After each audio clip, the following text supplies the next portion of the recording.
Yo, what's up? My name's Patrouski, and today we're going to discuss the very important topic of what I do, or what you might want to do if you're bored of PokeMMO.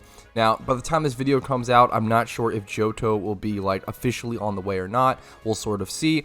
It's definitely been announced by now, but I don't know if it'll be out. So if it's already out, probably not bored at the moment, but a lot of people are in this in-between period post-event season right now and pre-Johto release, and there are just deader periods or quieter periods within Pokemon where players do get bored, and that is totally normal, totally natural, and it just happens.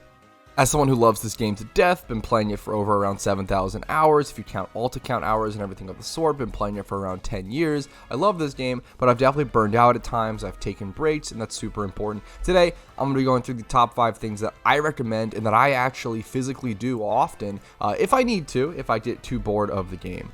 Alright, tip number 1 and the most important tip, go play one game of League of Legends to remind yourself how bad things can really get. And then the next time you load up PokeMMO, you will appreciate the developers and everything that they do that much more. Jokes aside, taking a break and playing a different game, or even going outside to touch grass, spending time with friends, grabbing some dinner, etc., whatever else you enjoy is always good, healthy, and encouraged. If you're burnt or sick of PokeMMO, don't be afraid to take a break. Now, in terms of in-game stuff you can do, I always recommend trying something within the game you've absolutely never done before. As someone with almost 7k hours again on the game, if you include alt account hours, I can confidently say that I still have so much to learn on so many different subjects, including Elite Four reruns, all battle tower content, berry farming, repel trick, shiny hunting, etc. Those are just some that I can name off the top of my head, but I'm sure there's even more that I'm missing. Jumping into new tiers of PvP is also super refreshing.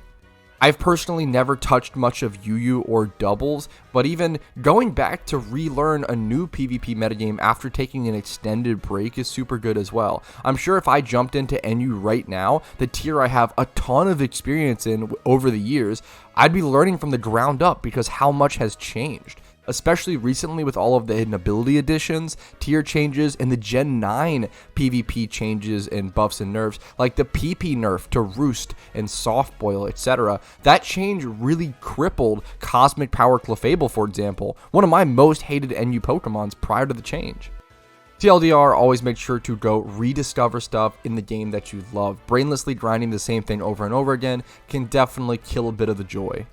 Now, on to the next tip. If I'm really burnt and all of that stuff sounds too structured or maybe is too much to delve into at the current time, I will just fill my party with Pokemon that have different utilities, get some repels, make sure that I have a damp Pokemon on me like in my party here, make sure I have a catching Smeargle or a catching Breloom, an HM friend Dragonite, a sweet scent Pokemon, tons of Pokeballs, all the resources you might need, and I will just run around the Pokemon world randomly, encountering random Pokemon, catching stuff here and there, sweet scenting randomly, and just seeing what I can discover. Maybe a Pokeball containing a nice TM deep in a forest that I've never reached before, an unbattled NPC that I can quickly take care of for future catch events or something where that might be in the way.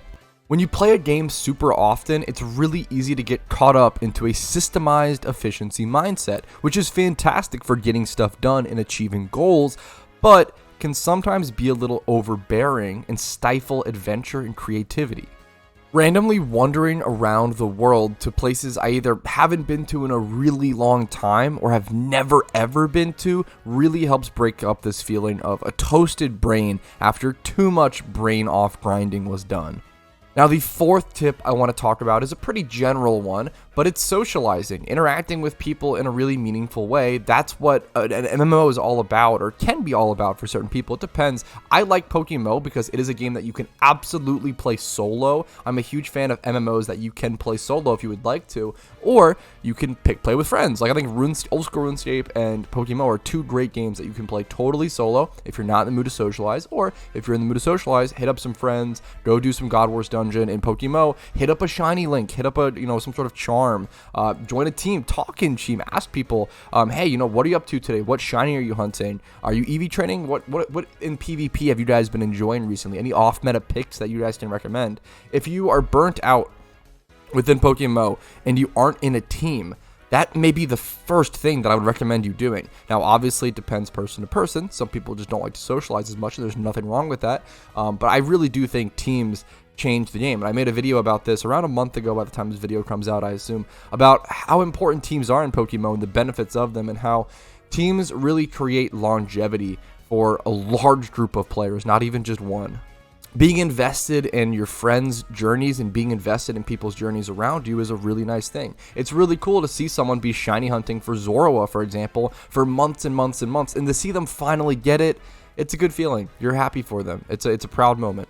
All right, on to tip number 5, the last one I want to talk about today. If you are totally burnt from the efficiency grind set of a main account, try an alternate account. Now, whether that alternate account is just getting through the storylines really fast, to have a berry farming alt account and a gym run alt account, even that can be breaking up of the monotony. Obviously, once it's complete, you kind of get back into the monotony, but creating it, doing all the storyline runs can be really refreshing. If you're someone who's been playing PokeMMO for thousands or hundreds of hours and you haven't done a storyline run in a long time because you're focused on the end game grinding, doing the storylines again on an alt account can be really refreshing.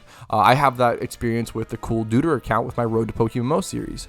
However, you don't have to do that. You don't have to play through the storylines just efficiently to get them unlocked to be able to do more berry farming or Jimmy runs. You could do something like a challenge. You could do a Nuzlocke. You could do a shiny only challenge, which has never been done. You could do an Iron Man, which you can't trade. I've had this interesting idea for a while, which is Pokemon without being able to catch Pokemon, which is essentially PokeMMO, but you wouldn't be able to catch any wild Pokemon, so you wouldn't be able to make any money that way. The only way you'd be able to make Pokeyen is either farming items or doing something along the lines of just rebattling trainers, getting enough Pokemon to do a Jimmy Run team. You would have to get all of your gift Pokemon would really matter. You could only buy Pokemon off the GTL, but you couldn't catch anything. There's a lot of like interesting restrictive challenges that you can do that can be thought of that are really creative, really fun, and will change the way you play Pokemon. A lot of people like to do monotype challenges, like Bug Monotype, for example, running through a region with only one type of Pokemon. Some people will do completing the entire Kanto region with only one Pokemon. So, for example, only their Blastoise or only a Shuckle. I think those challenges are actually really difficult, especially in PokeMMO, so they might work really well. If you want an interesting challenge with a bit of grinding, but it'll be a very rewarding payoff at the end of that grinding.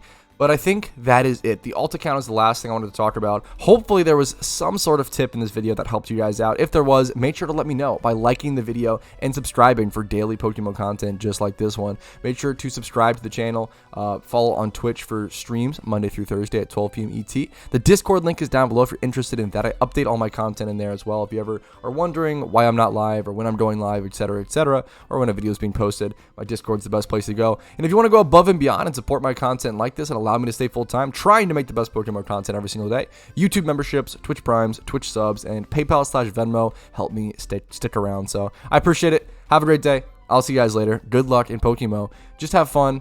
Remember, at the end of the day, that's all that matters.